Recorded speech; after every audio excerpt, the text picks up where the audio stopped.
Bienvenue dans Terrienne, l'actualité sur la condition des femmes dans le monde. La revanche des femmes aux cheveux crépus a-t-elle enfin sonné? Alors qu'une loi contre la discrimination capillaire vient d'être adoptée en France, une série documentaire diffusée sur la plateforme TV5 Monde Plus présente les témoignages de 19 afrodescendantes qui racontent leur combat capillaire.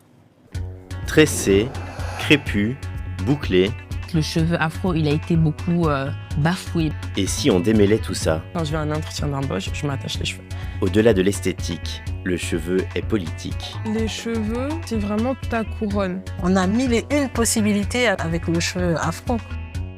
Cheveux afro, l'histoire d'une couronne innée, votre série documentaire à voir sur TV5 Monde Plus.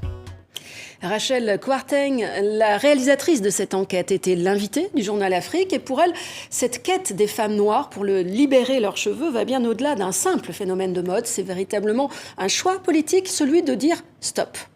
Beaucoup de filles comme moi se sont défrisées pendant des années.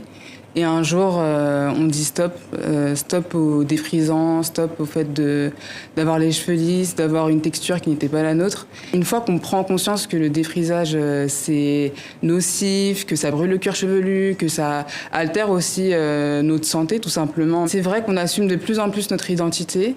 Et à travers le cheveu notamment, mais aussi, on voit que dans les années 60, c'était beaucoup l'afro qui était porté, mais là maintenant c'est l'afro, mais c'est aussi les coiffures africaines, donc les tresses, toutes sortes de coiffures en fait. Maintenant vraiment le mouvement Napi, c'est je m'assume, mais je fais les coiffures finalement que j'ai envie de faire.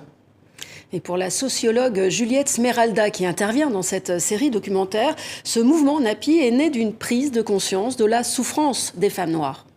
J'ai appelé ça une esthétique de la maltraitance et c'était presque un oxymore. C'était compliqué parce que c'est difficile de faire croire aux gens, comprendre aux gens que ce qu'ils font... ça leur fait du mal parce qu'au fond, on a affaire à des femmes qu'on a déclassées, puisque la femme noire est classée au bas de l'échelle, et qu'elle se démène comme un beau diable pour rester dans, on va dire, rester dans le jeu. Et rester dans le jeu, ça voulait dire utiliser toute forme d'artifice possible et imaginable pour justement rester dans ce jeu, y compris donc se faire beaucoup de mal parce qu'elles souffrent beaucoup, parce que ce qu'elles font ne les dénature pas seulement, mais ne sont pas la cause de grosses dépenses seulement, mais d'une destruction du corps physique, en dehors des alopécies, etc., des crânes brûlés, des cheveux qui ne reviendront jamais, enfin, des choses horribles, horribles, horribles.